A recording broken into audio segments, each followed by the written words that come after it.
பாருமா, மனுஷனோட வாழ்க்கையில எல்லாமே அவங்க தலையெழுத்துபடி கண்டிப்பா நடக்கும். அதை யாராலையுமே மாத்த முடியாது. அதனாலதான் சொல்றேன், உன் கவலையெல்லாம் மறந்துட்டு நம்பிக்கையோட போய் வாழற வழிய பாரு. இதுதான் வாழ்க்கையோட உண்மை. பிறப்பு இறப்பு மட்டும்தான் மனுஷ வாழ்க்கையோட பரம சத்தியம். நாம எல்லாரும் எதை கொண்டு வந்தோம்? அதை எடுத்துட்டு போறதுக்கு கொண்டு வந்ததும் ஒண்ணு இல்ல, கொண்டு போறதும் ஒண்ணு இல்ல. மனுஷனோட தலையெழுத்து ஒரு பக்கம் இருந்தாலும் அவனுடைய கடமையை அவன் செஞ்சுக்கிட்டு தான் இருக்கணும். பிறப்பு இறப்பும் தான் மனுஷ வாழ்க்கையோட பரம சத்தியம்.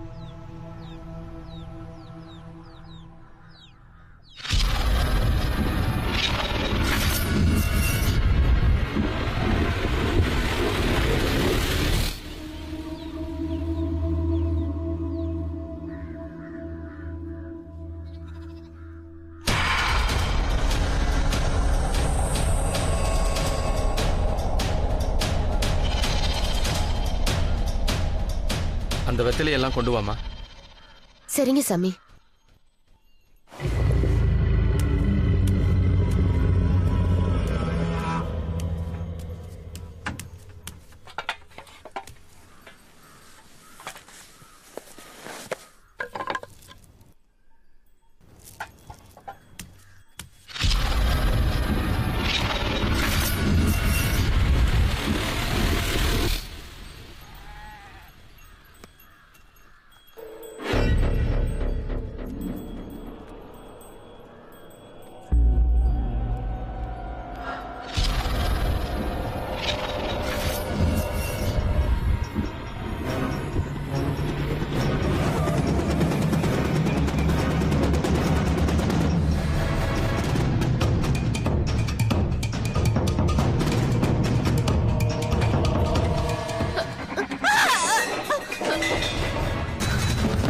தீபா, அம்மா என்னாச்சுமா உனக்கு? அம்மா என்னாச்சு? தீபா எழுந்துரு. அம்மா தீபா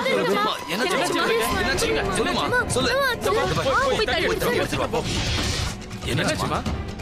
ஐயா கொஞ்சம் புடிங்களே. சரி, வெளியில காத்தோட்டம் வாங்க வாங்க வாங்க. மெதுவா.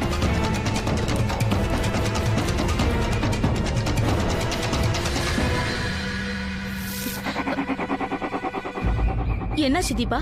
தீபா என்னாச்சுன்னு கேக்குறேன்ல. நான் தோனோட அப்பாவை ஜன்னல் கிட்ட பார்த்தேன். நான் உண்மையதான் சொல்றேன். நான் உண்மையாவே அவரை பார்த்தேன். நல்ல பளிச்சுன்னு என் கண்ணு முன்னாடி வந்து நின்னாரு. அது வாங்க வாங்க தீபா, வா வா வா தீபா, இங்க பாரு.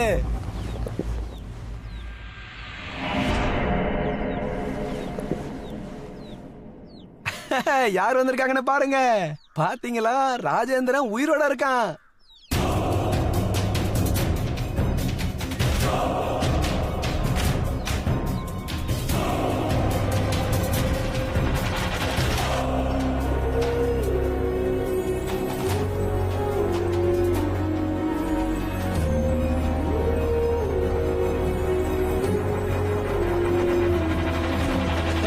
இவனை ஸ்டேஷன்ல பார்த்தேன்.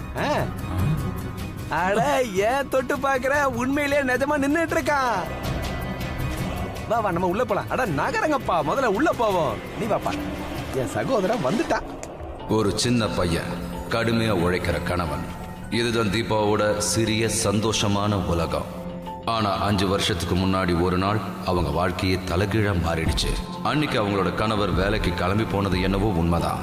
ஆனா அவர் திரும்பி வரவே இல்லை. ராஜேந்திர பத்தி எந்த தகவலும் கிடைக்கலன்றப்ப தீபா உடனடியா ஒரு சாமியாரோட உதவியை நாடினாங்க. அவரு அவங்க கணவர் இறந்துட்டதா அவங்க கிட்ட சொன்னாரு. ஆனா அவரோட சடலம் எங்க இருக்கு? இந்த கேள்விக்கு மட்டும் பதில் கிடைக்கவே இல்லை. அந்த சாமியார் சொன்னதை கடவுளோட கட்டளையை ஏத்துக்கிட்டாங்க. அவருக்கு ஒரு டாக்டருக்கு கொடுக்க வேண்டிய மரியாதையை கொடுத்தாங்க. ஆனா தொலைஞ்சு போய் 5 வருஷங்கள் கழிச்சு திடீர்னு ஒரு நாள் ராஜேந்தர் வீட்டுக்கு திரும்பி வந்த உடனே தீபாவுக்கு சாமியார் சொன்ன வார்த்தைகள் மேல இருந்த நம்பிக்கை குறைய ஆரம்பிச்சது. இந்தாங்க எடுத்துக்கங்க. எங்கேயாவது இந்த மாதிரி நடந்திருக்கா? நீங்களும் எடுத்துக்கோங்க. எடுத்துக்கங்க எடுத்துக்கங்க எடுத்துக்கங்க. ராஜேந்தர், இத்தனை வருஷம் நீ எங்க இருந்த? இத்தனை வருஷம் நீ எங்கப்பா இருந்த? என்ன பண்ணிட்டு இருந்த சொல்லுப்பா. ஐயோ அதெல்லாம் இல்லைங்க. இப்பதான் நான் வந்திருக்கான். எத்தனை வருஷம் கழிச்சு வந்திருக்கான். இவனை பார்த்ததுல உங்க எல்லாருக்கும் ரொம்ப சந்தோஷங்கிறது தெரியும். இருந்தாலும் என்ன சொல்றேன்னா அவன் கொஞ்சம் ஓய்வு எடுக்கட்டுமே. உங்களுக்கு ஆயிரக்கணக்கான கேள்விகள் இருக்குன்னு எனக்கு தெரியும். இனிமே அவன் நம்மளை விட்டுட்டு எங்க போறான்? உங்க கேள்விகள்லாம் பொறுமையா நீங்க அவன்கிட்ட கேட்டுக்கலாம்ல.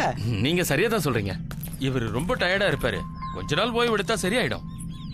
மத்ததெல்லாம் அப்புறமா கேட்டுக்கலாம். அண்ணா வணக்கண்ணா, நான் பிரஸ்ல இருந்து வர்றேன். உங்களுக்கு எந்த ஆட்சேபனையும் இல்லைன்னா இவரை கொஞ்சம் நான் போட்டோ எடுத்துக்கிட்டுமா? பேப்பர்ல போடணும். கண்டிப்பா. எங்களுடைய சந்தோஷம் இந்த உலகத்துக்கே தெரியட்டும். வாங்க, நானும் கூட உட்காந்து ஒரு போட்டோ எடுத்துக்கிறேன். சரிங்கண்ணா. நல்லா எடுக்கணும்.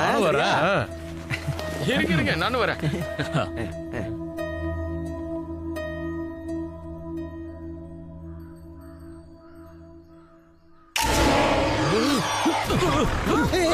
என்னப்பா என்னப்பா என்னாச்சு? என்னப்பா என்னாச்சு? என்னாச்சு? ஏன் இப்படி பண்ற?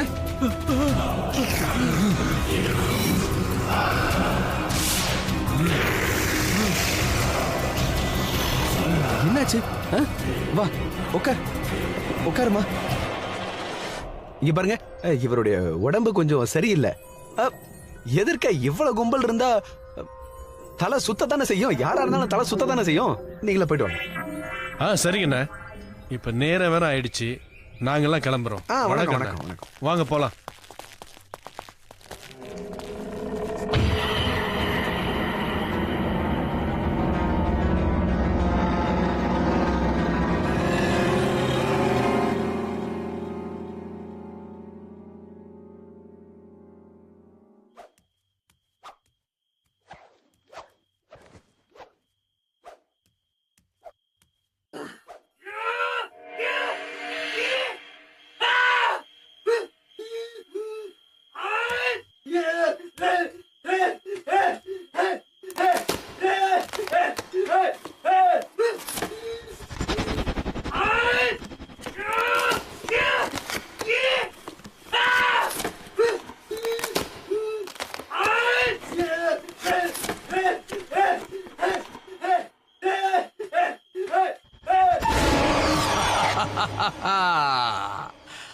வா, அங்கேயே நிக்கிற.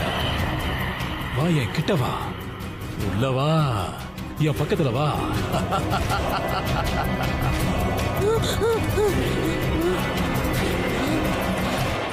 அம்மா என்னாச்சு? ஏன் அழற? அம்மா, எனக்கு அப்பாவை பிடிக்கவே இல்லை. எனக்கு அவரை பார்த்தாலே பயமா இருக்கு. இல்லப்பா,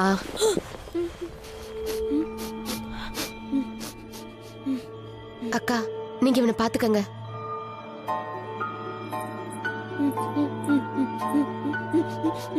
அழாதப்பா, ஒண்ணு இல்ல.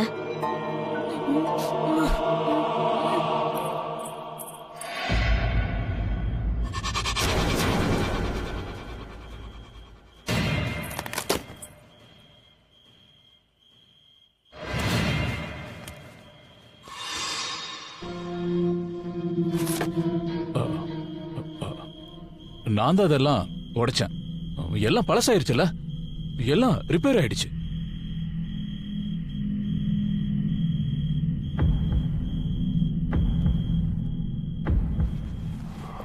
நீங்க எதுக்காக இதெல்லாம் செஞ்சீங்க? அதாவது பழைய பொருளை வீட்டுல ரொப்பி வச்சோம்னா அப்புறம் புது பொருள் வீட்டுக்கு வராது. அதனாலதான் இதையெல்லாம் நான் உடைச்சிட்டேன். ஆனா நான் இவனுக்கு புது பொம்மை வாங்கி கொடுப்பேன்.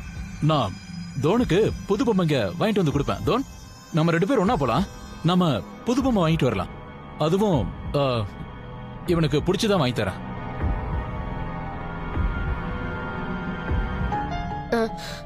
அக்கா, நீங்க தோனை உங்க கூடவே கூட்டிட்டு போங்க. இன்னைக்கு அவன் உங்க கூடயே தூங்கட்டும்.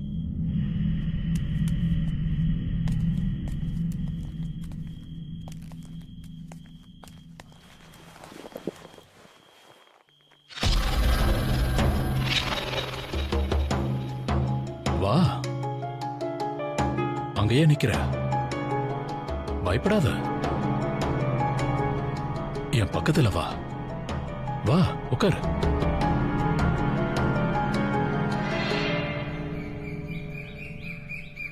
டோன் டோன், இந்த பையன் எங்க போனா? என்ன தீபா, என்ன ஆச்சு? டோனை காணோம். எங்க போனானே தெரியல. அவன் இன்னும் சாப்பிட கூட இல்ல. அவன் கிணத்து பக்கமா போறத நான் பார்த்தேன். கிணத்துக்கிட்டயா?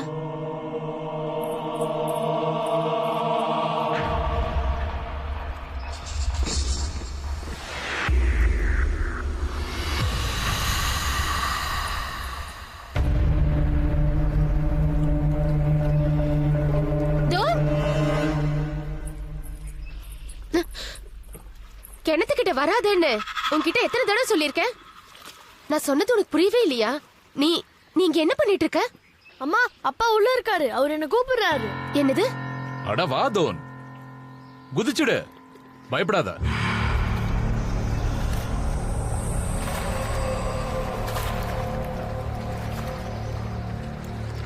என்ன தோன், அங்க என்ன பண்ணிட்டு இருக்க? வா, குதிச்சுடு. நான் உனக்கு நீந்த கத்து கொடுக்கறேன். பயப்படாத, உனக்கு ஒண்ணும் ஆகாது. நீங்க நீங்க அங்க என்ன பண்றீங்க? மனுஷன் தண்ணியில என்ன பண்ணுவான்? நீந்துவான். எனக்கு ஒண்ணும் ஆகல. இவனை குதிக்க சொல்லு. ஒன்னும் பயப்பட வேண்டாம், நான் தான் இருக்கேன்ல. வேண்டாம், நீ நீ குதிக்காத. இங்க என்ன நடக்குது? தீபா, இங்க என்ன பண்ணிட்டு இருக்கீங்க நீங்க? இங்க இங்க பாருங்க. அட என்னப்பா, இங்க என்ன பண்ணிட்டு இருக்க? வெளியில வா. எல்லாரும் என்கிட்ட ஏன் இதே கேள்வியை கேக்குறீங்க? ஒரு மனுஷன் தண்ணிக்குள்ள என்ன பண்ணுவான்? நீந்திட்டு இருக்கேன். எனக்கு ஒண்ணும் இல்ல. இங்க நீந்த கூடாதுப்பா. உனக்கு நீச்சல் அடிக்கணும்னா போய் குளத்துல நீச்சல் அடி. இங்க நீந்த கூடாது. வா, வெளியில வா. சரி சரி, எல்லாரும் சொல்றதால நான் வெளியே வரேன்.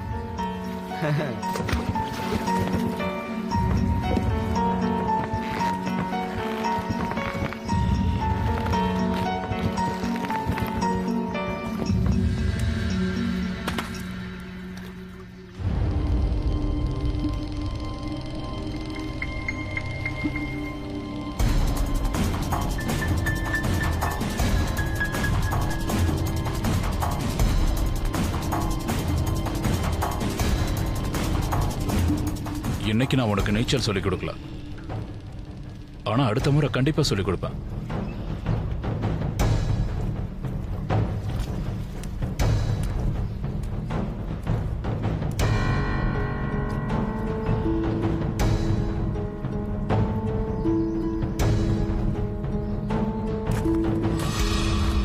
அண்ணா, இவரு ஏன் இப்படி பண்றாரு?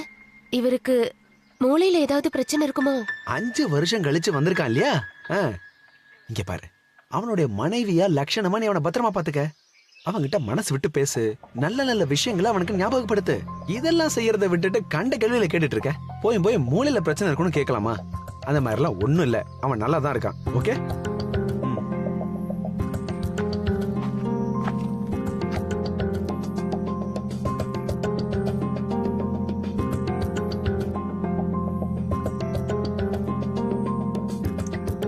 அப்ப நான் ரொம்ப சின்ன பையன். அப்ப எனக்கு 7-8 வயசு இருக்கும். இருந்தாலும் எனக்கு சில விஷயங்கள் புரிஞ்சுது. எங்க அப்பாவுடைய பிஹேவியர் கொஞ்சமும் நார்மலா இல்ல. ஒருவேளை அவரை விட்டு நான் ரொம்ப நாள் பிரிஞ்சிருந்ததுனால எனக்கு இந்த மாதிரி அன்கம்ஃபர்டபுளா இருந்துச்சுன்னு நினைச்சேன். அதுக்கப்புறம் இந்த விஷயத்த நான் யாருக்கிட்டையுமே சொல்லவே இல்லை.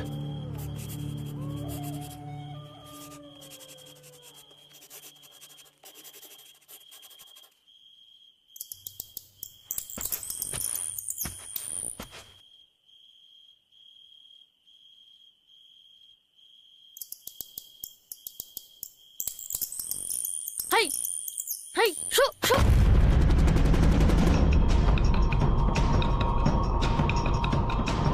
இனிமே இந்த எல்லை உன்னை தொந்தரவே பண்ணாது. உட்காரு தோன். எனக்கு தண்ணி வேணும், நான் போய் குடிச்சிட்டு வரேன். எப்ப பாரு என்னை விட்டு தப்பிச்சு போக நீ ஏன் முயற்சி பண்ணிட்டு இருக்க? அவ்வளவு அசிங்கமாவா இருக்க? நான் கேட்டதுக்கு பதில் சொல்லு. நான் ஒன்னும் உன்னை பயமுறுத்தல தோன். நான் உங்ககிட்ட பேசணும்னு ஆசைப்படுறேன், அவ்வளவுதான். என்கிட்ட பேசணும். இந்த வாங்கிக்க.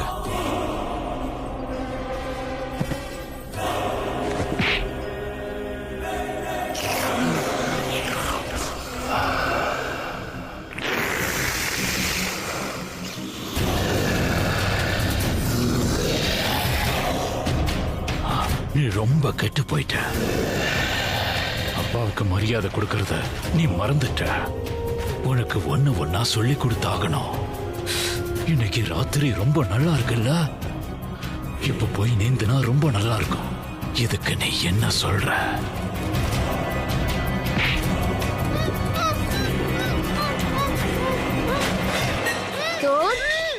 என்னாச்சு? என்ன நடக்குது அங்க? என்ன சத்தம்?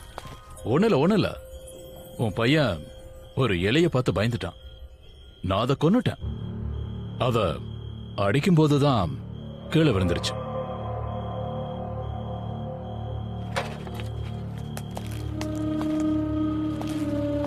இங்க பாருப்பா, உனக்கு ஒண்ணும் ஆகலையே. அம்மா, எனக்கு அப்பாவை பார்த்தாலே ரொம்ப பயமா இருக்குமா. அவர் என்கிட்ட அந்த எலிய கொன்ன மாதிரி என்னையே கொன்னுடுவேன்றாரு. அவர் என்ன மிரட்டுறாரு. இல்ல ராஜேந்திரன் ஏன் அப்படி சொல்ல போறான்? இவன் தப்பா புரிஞ்சுக்கிட்டான். பயப்படாத. இங்க பாருப்பா, அப்படி எல்லாம் பேசக்கூடாது. அவர் உன்னோட அப்பா இல்ல. உன்னோட அப்பா உன் மேல நிறைய அன்பு வச்சிருக்காரு. அவர் ஏன் உன்னை கஷ்டப்படுத்த போறாரு? உங்க அப்பா எப்பவும் உன்னை பாதுகாத்துக்கிட்டே இருப்பாரு. பையன்கிட்ட யாராவது இப்படி பேசுவாங்களா?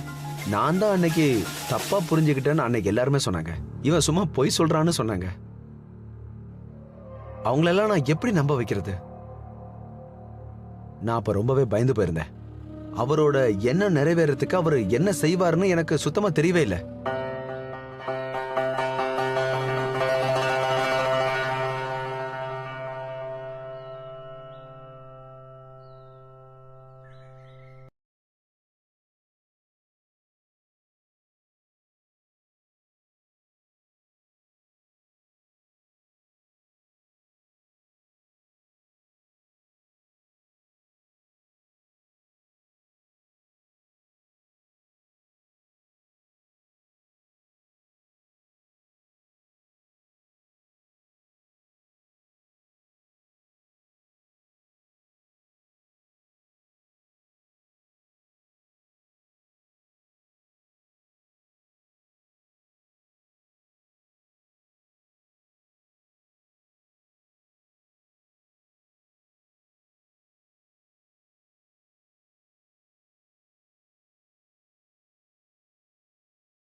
அன்னைக்கு ராத்திரி நடந்ததை நினைச்சு தீபா ரொம்பவே பயந்து போயிருந்தாங்க.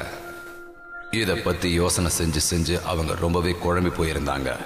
அவங்க கணவர் ராஜேந்தரோட உடல் எதுக்காக ஐஸ் மாதிரி இருக்குதுன்னு அவங்களுக்கு ஒண்ணுமே புரியல. அப்பதான் தீபா ராஜேந்திர கண்காணிக்கணும்னு முடிவெடுத்தாங்க. அவருக்கு அப்படி என்னதான் நடந்திருக்குன்னு தெரிஞ்சுக்க விரும்பினாங்க. தீபா நிறைய முறை அவங்க கணவர் ராஜேந்தர் தோனை முறைக்கிறத பார்த்துருக்காங்க. அந்த மாதிரி எந்த ஒரு தகப்பனும் தம் மகனை முறைக்கவே மாட்டாங்க.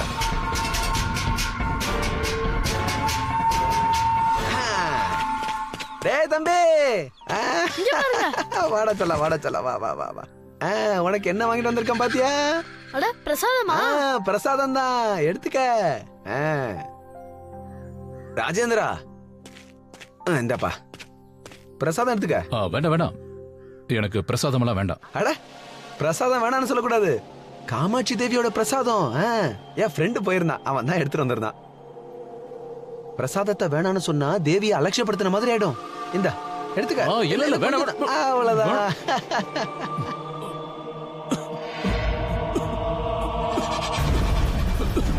என்னாச்சு என்னாச்சு என்னாச்சுங்க?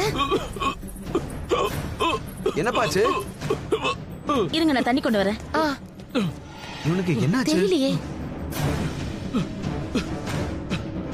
இவன் சாப்பிட்ட பிரசாதம் வந்துருச்சு. இது நல்லதுக்கு இல்லம்மா. வீட்டுல ஒரு பூஜை செஞ்சிடலாம். வேண்டாம், இந்த வீட்டுல பூஜை நடக்க கூடாது. ஆனா வீட்டோடைய அமைதிக்காக பூஜை செஞ்சே ஆகணும். நீயும் ரொம்ப வருஷம் கழிச்சு வந்திருக்கல்ல, கடவுளுக்கு நன்றி சொல்லிதானப்பா ஆகணும். வேண்டாம், எல்லாரும் நான் சொல்றத கவனமா கேட்டுங்க.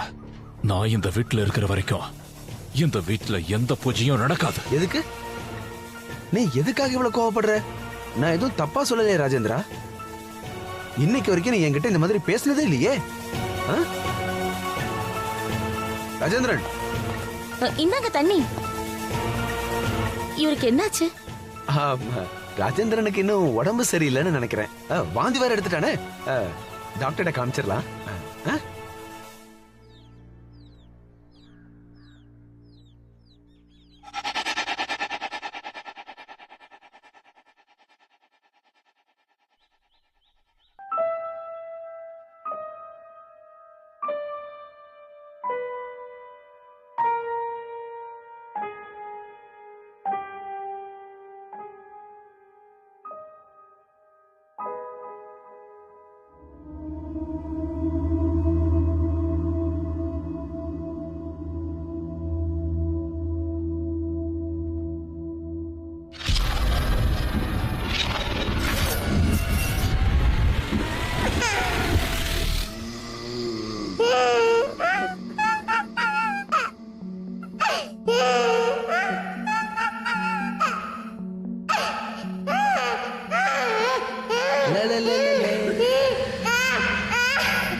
சார் இப்ப நீங்க போங்க, உங்களை தான் சார் சொல்றேன். வாப்பா உள்ள போங்க சார். ராஜேந்திரன் வா.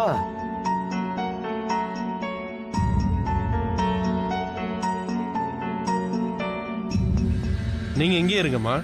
ஒரு பேஷண்டோட ஒரு ஆள் தான் உள்ள அனுப்ப முடியும். நீங்க இங்கே உட்காருங்கம்மா.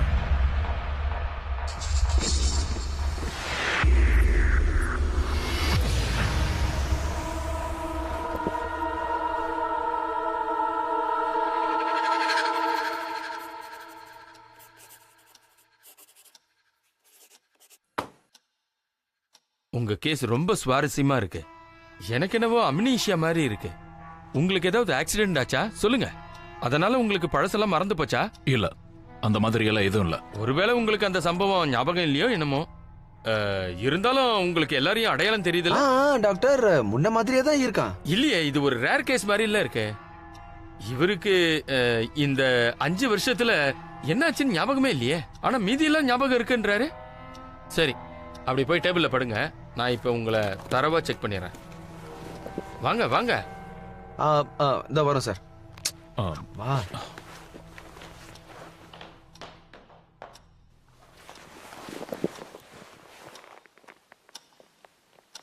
இரு இரு இரு.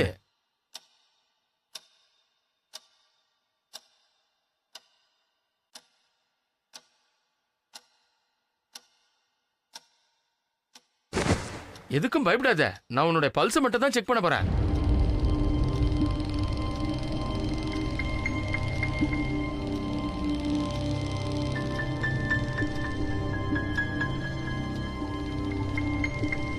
உங்க உடம்பு ஜில்லுன்னு ஆயிட்டே இருக்கு. ரொம்ப ஐஸ் கோல்ட் ஆயிட்டீங்க.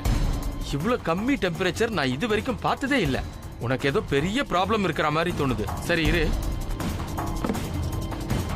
கொஞ்சம் உங்க வாயை திறங்க, நல்லா திறங்க.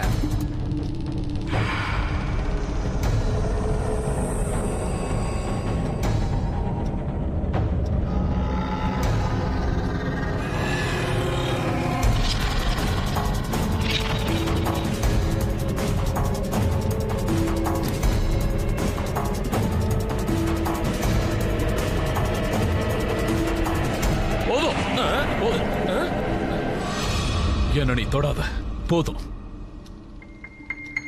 ராஜேந்திரா, ராஜேந்திரன், எனக்கு தெரிஞ்சு இவன் மனுஷனே கிடையாது. இவன் கண்டிப்பா மனுஷனே கிடையாது.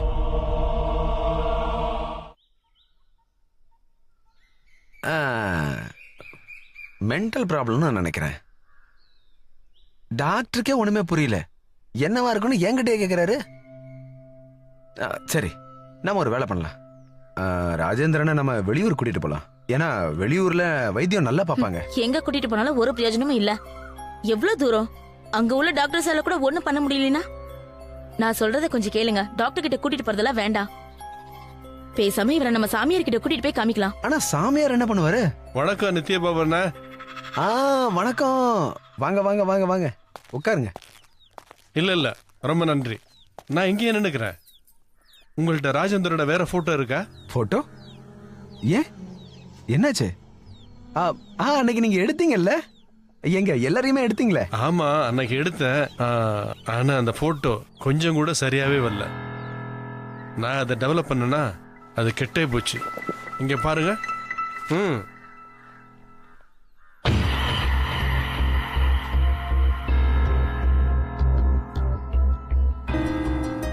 மற்றவங்களாம் இதுல நல்லா இருக்காங்க. ஆனா ராஜேந்தர் உருவம் மட்டும் தான் இப்படி ஆயிடுச்சு. என்னோட லென்ஸ்ல தான் ஏதோ பிரச்சனைன்னு எனக்கு தோணுச்சு. உடனே லென்ஸை நான் செக் பண்ணேன். ஆனா என் லென்ஸ் எல்லாம் கரெக்டா இருந்தது. என்னாச்சுன்னு எனக்கு தெரியல. அதான் இன்னொரு போட்டோ வாங்கிட்டு போகலாம்னு வந்தேன். என்கிட்ட நேரம் வர இப்ப கம்மியா இருக்கு. அதனாலதான் மறுபடியும் ஒரு போட்டோ எடுத்து அதை டெவலப் பண்ணி பிரஸ்ல கொடுக்க டைம் இல்லை. அதனால அவருடைய போட்டோ ஒண்ணு கிடைச்சிச்சுன்னா நான் பிரஸுக்கு பிரிண்டிங்க்கு கொடுத்துருவேன். நீங்க வேணா ஒரு வேலை பண்ணுங்க, போட்டோவே போடாதீங்க. இன்னும் சொல்ல போனா இந்த நியூஸையே நீங்க போட்டுறாங்க. அந்த மாதிரி எல்லாம் பண்ண முடியாதுன்னா, ஏற்கனவே நியூஸ் பிரிண்ட்டுக்கு போயிருச்சு. இப்போ போட்டோவை பிரஸ்ல கொடுக்க வேண்டிய வேலை மட்டும் தான் இருக்கு. இப்பதான் நான் ராஜேந்திரனும் அவர் பையனும் வெளியில போறத பார்த்தேன். கூப்பிடலாம் நினைச்சேன், ஆனா அவங்க போயிட்டாங்க. அதனாலதான் இங்க வந்தேன். டோனர் ராஜேந்திரோட பாத்தீங்களா? ஆமா. முதல்ல போய் அவங்க ரெண்டு பேரையும் தேடணும். தேடணுமா? என்ன சொல்றீங்க? எங்கயாவது வெளியே போயிருப்பாங்க, திரும்ப இங்க தானே வர போறாங்க. இல்ல நீங்க கொஞ்சம் வாங்க. நீங்க அவர் எங்க பாத்தீங்கன்னு மட்டும் சொல்லுங்க. வாங்க. வர்றமா.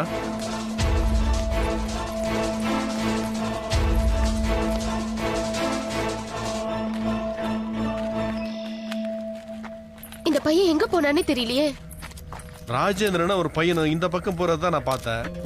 அப்படியா? வாங்க. டோன், டோன், டோன், இங்க பாருங்க.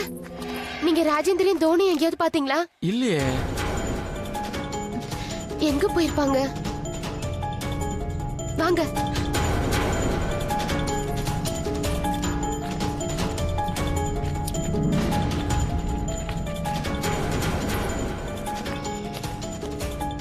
டோன், டோன், டோன். அக்கா, அக்கா, நீங்க தோனி எங்கேயாவது பாத்தீங்களா? இல்லம்மா, பாக்கல. ராஜேந்திரையாவது எங்கேயாவது பாத்தீங்களா? இல்ல, நான் யாரையும் பாக்கல. எங்க போயிருப்பாங்க? நான் பார்த்தேன் ஆண்டி. எங்க பார்த்த? அந்த பக்கமா தான் போனாங்க. அந்த பக்கமா? வாங்க. டோன்,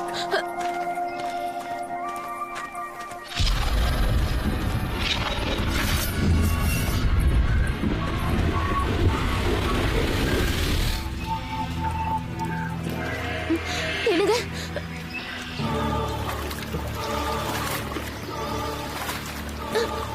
நீங்க என்ன பண்ணிட்டு இருக்கீங்க?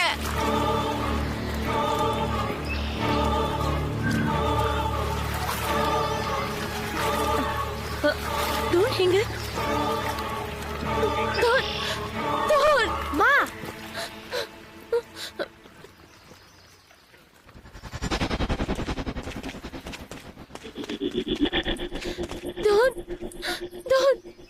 உனக்கு ஒண்ணு ஆகலையே? நான் நல்லாதாமா இருக்கேன். நீ இங்க என்ன பண்ணிட்டு இருக்க? நானும் அப்பாவும் கிரிக்கெட் விளையாடிட்டு இருந்தோம். முதல்ல அவரு bowling பண்ணாரு, நான் பேட்டிங். நான் இந்த பால் அடிச்ச ஷாட்ல பால் தண்ணில விழுந்துடுச்சு. அவர் அதை தேட போயிட்டாரு. நீ ஏன் இப்படி பயந்து போயிருக்க? நீ என்ன நினைச்ச? நான் தண்ணியில என்ன பண்ண போறேன்? ஒண்ணும் இல்ல, வாங்க. டோன், நான் இன்னைக்கு பேட்டிங்கே பண்ணல. ஆனா அடுத்த முறை கண்டிப்பா விளையாடுவேன்.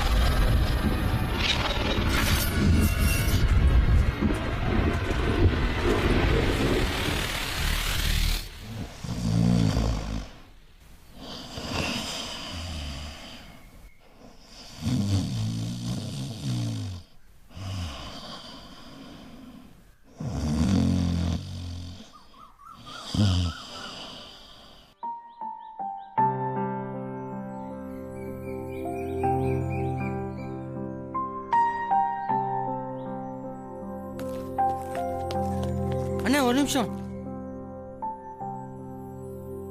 சொல்லுப்பா, என்னாச்சு? தேவேந்திரனுடைய உடம்பு எப்படி இருக்கு? கொஞ்சம் கொஞ்சமா குணமாயிட்டு வராரா இல்லையா? அவருக்கு ஏதோ ஆயிடுச்சுன்னு நினைக்கிறேன். தீபாவை பார்க்கணும்னு கூப்பிடுறாரு. தீபாவை பார்க்கணுமா? சரி, நான் கொஞ்ச நேரத்துல கூட்டிட்டு வரேன். கையோட கூட்டிட்டு வான்னு சொன்னாரு. அவர் உடல்நிலை ரொம்ப மோசமா இருக்குன்னு சொன்னாரு. இப்பவே பார்க்கணுமா? ஆனா தீபாவை ஏன் பார்க்கணுமா? என்னவோ பிரச்சனை ரொம்ப பெருசா இருக்கும் போல இருக்கு. நான் போய் பார்த்துட்டு வரேன். இருப்பா. வாங்க. வாப்பா.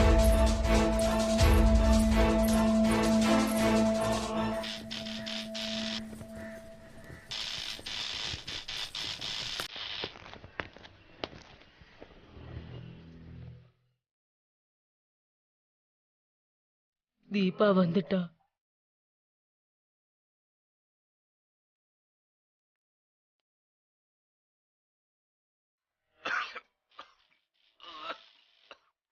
பரவாயில்ல, நீங்க படுத்துக்கங்க. நான் இங்கதான் இருக்கேன். நீங்க ஏதோ பேசணும்னு சொன்னீங்களாமே? ஆமா ஆமா, உங்ககிட்ட நான் ஒண்ணு பேசணும். நான் என்னோட கடைசி நேரத்துல உன்னை எதுக்காக கூப்பிட்டேன்னா, நான் உங்களுக்கு ஏதாவது உதவி செய்யணுமா? இல்ல இல்ல, உதவியெல்லாம் எதுவும் தேவையில்லை. ஆனா உங்ககிட்ட ஒரு விஷயத்த சொல்லி ஆகணும். நான் செஞ்ச பாவத்துக்கு பரிகாரம் தேடணும். என்னோட முடிவு நெருங்கிடுச்சு. 5 வருஷத்துக்கு முன்னாடி நான் ராஜேந்தர பணத்தை எடுத்துக்கிட்டு தனியா வர சொன்னேன். அவன் கிட்ட நான் ஒரு இடம் இருக்குன்னு சொன்னேன். அதுல இன்வெஸ்ட் பண்ணா நல்லா இருக்கும்னு சொன்னேன். நிறைய லாபம் கிடைக்குன்னு சொன்னேன். அவனும் பணத்தை எடுத்துக்கிட்டு வந்துட்டான். ஆனா நான் அவனை என்ன? நான் அவனை கத்தி எடுத்து வயித்துல குத்திட்டேன்.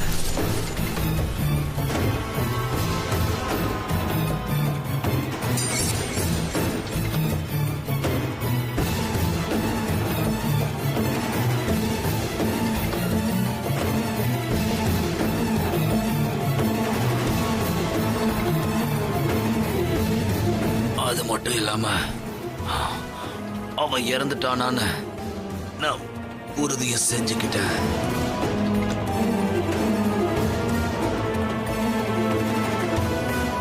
என் கையாலே அவன் கழுத்து நெரிச்சு கொன்னுட்டேன். அவன் நிச்சயமா இறந்துட்டான். அவன் எப்ப திரும்பி வந்தானோ அப்பத்திலிருந்து என் பயம் என்ன கொன்னு உள்ள தின்னுகிட்டே இருந்தது. அதனாலதான் என் நிலைமையும் இப்படி ஆயிடுச்சு. நான் கொஞ்ச நாள்ல செத்துருவேன். ஆனா நான் சாகறதுக்கு முன்னாடி நல்ல வேலையை செய்யணும்னு நினைக்கிறேன். இதனால என் பாவம் கொஞ்சம் குறையலால. நீ நீ அவனோட வயித்தை பாரு. வயித்துல கத்து குத்து அடையாளம் இருக்கான்னு பாரு. இல்லனா தழும்பு ஏதாவது இருக்கான்னு பாரு. நான் உன்னை பயமுறுத்துறதுக்காக சொல்லல. என்னோட விருப்பம் எல்லாம் நீயும் தோனுவும் 2 பேரும் பாதுகாப்பா இருக்கணுங்கிறது தான். உனக்கு என் மேல கோபம் இருந்தா தயவு செஞ்சு என்ன மன்னிச்சிரு.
அவர் வயித்துல எந்த அடையாளமும் இல்ல.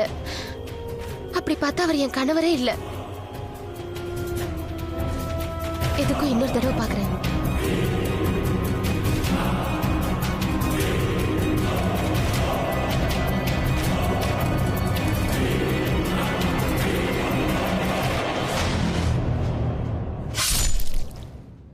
அந்த ராஜேந்திரோட உடம்புல அந்த தழும்பு இல்லைன்னா கண்டிப்பா தீபாவுக்கு ஒரு விஷயம் ஆறுதலா இருந்திருக்கும்.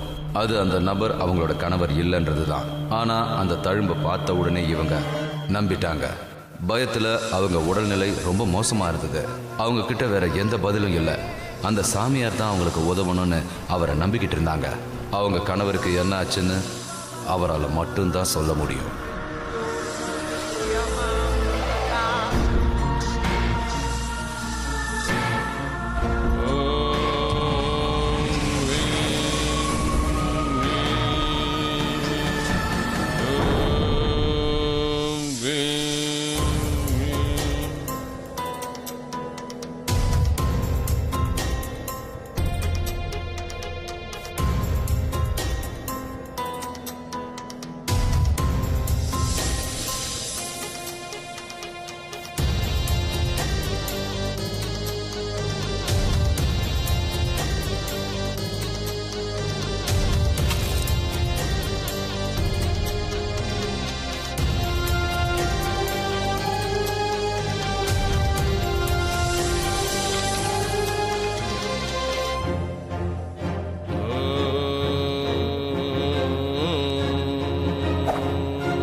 நான் இங்க ராஜேந்திர அழைக்க விரும்புறேன்.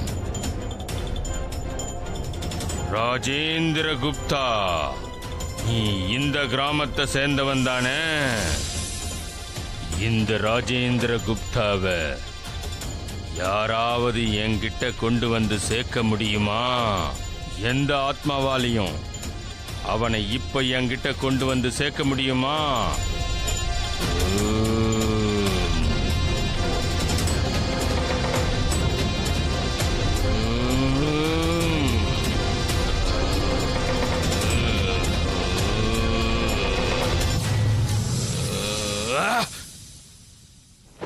நான் வந்துட்டேன்.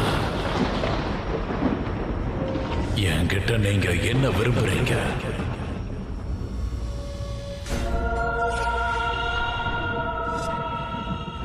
இவர் நிஜமாவே திகில் தரங் ராஜேந்திர குப்தாவா?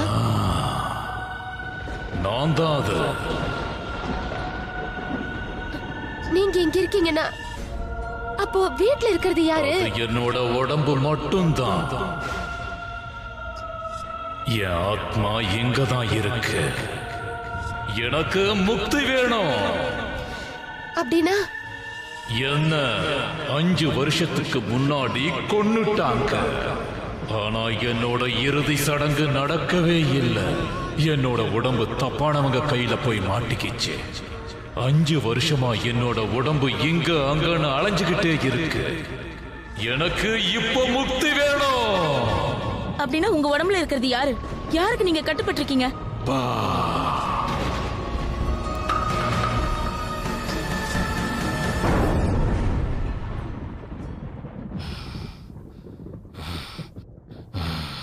அந்த ஆத்மா என்ன சொல்லுச்சு? அது ஒரு சக்தி அவரோட உடம்ப கட்டுப்பாட்டில் வச்சிருக்கான். வீட்ல ஏதாவது சின்ன பையன் இருக்கானா? ஆமா, என் பையன் இருக்கான். நம்ம கிட்ட நேரம் ரொம்ப கம்மியா இருக்கு. என்ன என்ன சொல்றீங்க நீங்க? வாங்க. ஒரு பிரச்சனையும் இல்லையே, சொல்லுங்க. அந்த சக்தி தண்ணியில இருக்கிற ஒரு பயங்கரமான கெட்ட சக்தி. அது இறந்து போன ஆவிங்க உடம்புக்குள்ள போயிட்டு அதை கலங்கமாக்கிடும். அதனால இறந்த மனிதன் ஒரு நடமாடும் பிணமா மாறிடுவான். அவனை யாராலும் கொல்ல முடியாது. கஷ்டம், வேதனை, வலி இதெல்லாம் தர துஷ்ட சக்தி அது. அது எப்பவுமே வயசு பசங்களோட உடம்ப தேடிக்கிட்டே இருக்கும். எனக்கு அப்பாவை பிடிக்கவே இல்லை. பார்த்தாலே பயமா இருக்கு. அதை யாராலையும் கொல்ல முடியாது. அதிகபட்சமா ஒரு 5 வருஷம் அது தன்னோட கட்டுப்பாட்டுல அந்த உடம்ப வச்சுக்கும். அதுக்கப்புறம் அது ஒரு புது உடம்ப தேட ஆரம்பிக்கும். அதனாலதான் சொல்றேன், உங்க பையனோட உயிர் ஆபத்துல இருக்கு. நீங்க கொஞ்சம் அமைதியா இருங்க. இப்ப நாம ஒரு நிமிஷம் கூட வீண் அடிக்க கூடாது. நான் எல்லா ஏற்பாட்டையும் செஞ்சுட்டேன். இப்ப எனக்கு இன்னும் ஒரே ஒரு பொருள் தான் தேவை. தேவையா? என்ன தேவை? எனக்கு இப்ப ஒரு உடம்பு வேணும். அதுவும் சேவலோட உடம்பு. சேவலா? அது எதுக்கு? அந்த துஷ்ட சக்தியை நாம சேவலுக்குள்ளதான் அடைக்க முடியும். இதை விட்டா இப்ப நமக்கு வேற வழியே இல்லவே இல்லை. அந்த சாமியாருடைய உதவியால உண்மையெல்லாம் வெளியில வந்துச்சு. ஆனா அந்த நேரத்துல காலம் ரொம்பவே கடந்துருச்சு. என்ன பண்றதுன்னு சுத்தமா புரியவே இல்லை. எப்படியாவது அந்த துஷ்ட சக்தியை விரட்டி என்ன காப்பாத்தணும்னு நினைச்சாங்க. டோன், டோன், டோன், நீ எங்க இருக்க? டோன், உங்களுக்கு என்னாச்சுங்க? என்னங்க ஆச்சு? டோன், டோன், என்னங்க என்னாச்சுங்க? எங்க இல்லையே. இந்த பையன் எங்க போனா? உங்களுக்கு என்னாச்சு? எழுந்துருங்க, எழுந்துருங்க. நீங்க பயப்படாதீங்க. இங்க பக்கத்துல தண்ணி இருக்கிற இடம் ஏதாவது இருக்கா? ஆறு இல்ல குளம்? இங்க கொஞ்ச தூரத்துல ஒரு ஆறு இருக்கு. அங்கதான் ராஜேந்திரன் நீந்த போவாரு. வாங்க வாங்க, சீக்கிரம் வாங்க. உடனே நாம போயாகணும்.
டோன்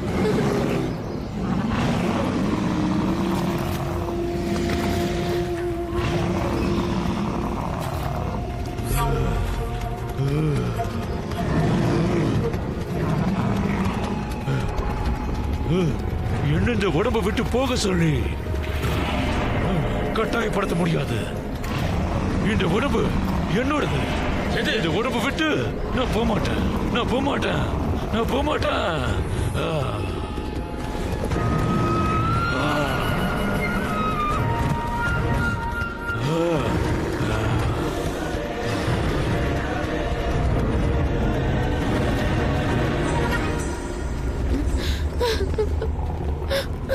டோன்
நான் அந்த துஷ்ட சக்தியை சேவலோட உடம்புல அடைச்சி காட்டுல புதைச்சிட்டேன்.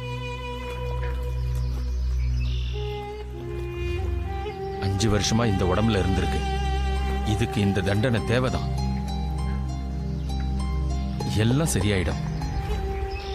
நடந்த எல்லாத்தையும் மறந்துருங்க. ஆனா உங்க கணவரை மறந்துடாதீங்க.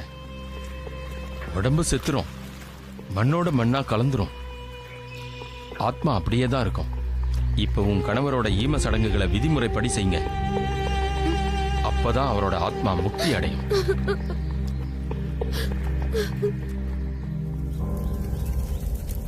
தீபாவும் அவங்க குடும்பமும் ராஜேந்தரோட இறுதி சடங்கு செஞ்சாங்க. சடங்குகளை விதிமுறைகளோட சரியா செஞ்சாங்க. அந்த ஈமச் சடங்குகளை செஞ்சதுக்கு அப்புறம் அவரோட அஸ்திய நதியில கரைச்சிட்டாங்க. ஏன்னா அப்பதான் ராஜேந்தரோட ஆத்மாவுக்கு சாந்தி கிடைக்கும். இப்படியோ நான் உயிர் பிழைச்சேன்னு தான் நினைக்கிறேன். அதுவும் நான் உயிர் பிழைச்சது எங்க அப்பா கிட்ட இருந்தேன். பார்க்கறதுக்கு எங்க அப்பா மாதிரி தான் இருந்தாரு. ஆனா அது ஒரு ஆவி. அவர் அப்நார்மலா இருக்கிறது யாராலையுமே ஐடென்டிஃபை பண்ணவே முடியல. மனுஷனா தான் பார்த்தாங்க. நம்ம நாட்டில் மட்டும் தினந்தோறும் கிட்டத்தட்ட 1000 பேர் தொலைஞ்சு போய்கிட்டே இருக்காங்க. நமக்கு அவங்கள பத்தின தகவலும் கிடைக்கிறதில்ல, அவங்களோட சடலமும் கிடைக்கிறதில்ல. அவங்களுக்கு அப்படி என்னதான் நடந்திருக்கும்? அவங்க எங்க காணாம போயிடுறாங்க? அவங்களோட சடலம் அப்படி எங்க தான் போகுது? அதனால தான் இந்த மாதிரி சக்திகள் உண்மையிலேயே நம்மளை சுத்தி இங்க எங்கேயாவது இருக்குன்றத நம்புறாங்க. அந்த சக்திகள்னால தான் புதிரா வித்தியாசமா இருக்கிற சம்பவங்கள் நம்ம நாட்டில் நடந்துகிட்டே இருக்கு. அது தொடர்ந்து நடந்துகிட்டே தான் இருக்கும். நம்மளோட பேரனாமல் எக்ஸ்பர்ட் தீனு சந்தல் என்ன சொல்றாங்கன்னா, யாராவது தண்ணியில மூழ்கி இறந்தாங்கனாலோ இல்லை இறந்ததுக்கு அப்புறம் அவரோட உடம்ப தண்ணிலேயோ இல்லை தண்ணிக்கு பக்கத்தில் எங்கேயாவது போட்டிருந்தாலோ இந்த மாதிரி இருக்கிறவங்களுக்கு ஈம சடங்குகள் நடக்கிறதுக்கு வாய்ப்பே இருக்காது. அதனால இந்த ஆத்மாக்களுக்கு முக்தி கிடைக்காததுனால அந்த கோபத்தினால மக்களுக்கு தீமைகளை செய்ய அது முயற்சி செய்யுது. அந்த துஷ்ட சக்திகள் வேற யாரும் இல்லை, ரொம்ப பழமையான ஆத்மாக்கள் தான். அந்த துஷ்ட சக்திகள் உயிரோடு இருக்கிறதுக்காக இறந்து போனவங்களோட உடலை அது தேடுது. அந்த உடலுக்குள்ள அது நுழைஞ்சு அதை தன் கட்டுப்பாட்டுக்குள்ள வச்சுக்குது. இந்த துஷ்ட சக்திகளுக்கு குழந்தைகள் ஈஸியா இரையாயிடுறாங்க. ஏன்னா அவங்களோட உடம்புக்குள்ள போகிறதுக்கு இதுங்களுக்கு ரொம்ப சுலபமா இருக்கும். இந்த துஷ்ட சக்திகளை பத்தி நம்ம புராணங்கள், அதாவது குரு சரித்திர கதைகள்ல கூட நம்ம கேள்விப்பட்டிருக்கோம். இன்னொருத்தரோட இறந்த உடம்புல இருந்து அந்த துஷ்ட சக்திகளுக்கு முக்தி அளிக்கிறது ரொம்ப கஷ்டமான விஷயம். ஏன்னா அது இன்னொரு மனிதனை கொண்டு அந்த உடம்புக்குள்ள புகுந்துடும். அதனால தான் இந்த துஷ்ட சக்திகளுக்கு முக்தி கொடுக்கறது ரொம்ப கஷ்டமான காரியமா இருக்கு.